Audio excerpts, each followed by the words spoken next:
मोहन भगवत साहब ने जो बात की कंप्लीट बकवास है। श्री मोहन भगवत साहब अगर अपने आप को नेशनलिस्ट बोलते हैं और मानते हैं तो वो ये क्यों नहीं अपनी ज़बान से कहते कि भारत की ज़मीन के ऊपर चीन की फौज कब्जा करके बैठी है। आप बोल रहे कि चीन के सामने झुकना नहीं चाहिए। अरे हमारी ज़मीन पर चीन डेप्सांग में, डेमचौक में, हॉट स्प्रिंग्स में, गोगरा में चीन की फौज बैठी हुई है। आप क्यों नहीं बोलते इस बारे में? आप तो हमेशा 24 घंटे दिन के आप राष्ट्रवाद राष्ट्रवाद की बात करते हैं, आरएसएस। तो फिर ये राष्ट्रवाद क्या है? आप बोलते नहीं चीन के बारे में। प्रधानमंत्री से कहिए ना, जो अपने आप को बड़े फख्र से कहते हैं कि मैं आरएसएस का हूं, तो प्रधानमंत्री क्यों नहीं कहते? प्रधानमंत्री तो चीन का नाम लेने से कतराते हैं। और अगर आज भारत की इकोनॉमी अगर बर्बाद हो चुकी है तो जिम्मेदार कौन है बताइए? 7 साल की किसकी सरकार है? और अगर आज हमारी इकोनॉमी इस हालत में है तो सबसे बड़ा तो गलती तो श्री नरेंद्र मोदी ने की डिमोनेटाइजेशन का फैसला लेकर। डिमोनेटाइजेशन अगर नहीं लेते तो आज इतनी हमारी इकोनॉमी बर्बाद नहीं होती, खराब नहीं होती। 7 साल से आप सरकार में और आज आप बोलते हैं ये करो, मैन्युफैक्चरिंग करो। अरे सब चीज़ तो आपने खराब कर दी ना। तो इसलिए मैं कहता हूं कि उनका ये जो बयान है श्री मोहन भगवत का बिल्कुल गलत है और बकवास है एकदम। सर, अफगानिस्तान में जो हालात पैदा हुए हैं, अफगानिस्तान में भारत ने अफगानिस्तान के रिकंस्ट्रक्शन के लिए $3 बिलियन वहां पर रिकंस्ट्रक्शन के लिए हमने वहां पर इस्तेमाल किया। अफगानिस्तान की पार्लियामेंट बनाई, अफगानिस्तान में सलमा डैम हमने बनाया, अफगानिस्तान के स्टूडेंट्स को हमने स्कॉलरशिप दी।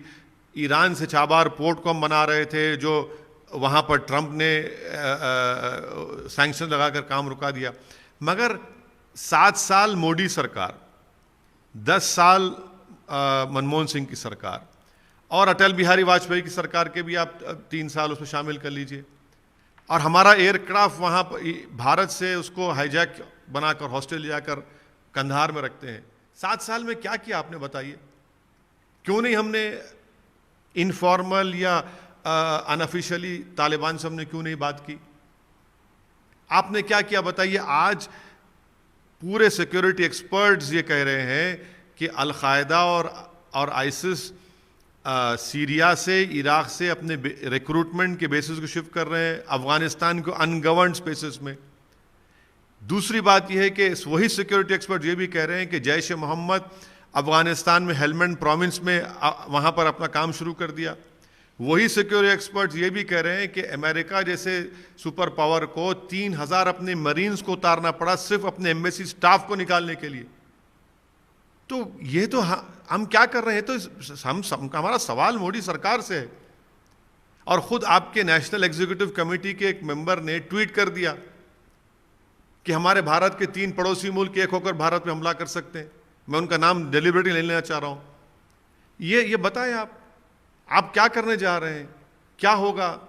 इस पर कोई नहीं है। और ये बड़ा क्वाड हम बोलते हैं अमेरिका से क्वाड। अरे अमेरिका ने तो क्वाड में तो भारत को दूध से मक्खी निकाल के छोड़ दिया। अमेरिका ने उज्बेकिस्तान, ताजिकिस्तान, तुर्कमेनिस्तान से एक ट्रांसपोर्टेशन शुरू कर दिया काबुल तक, जिसमें भारत ही नहीं है।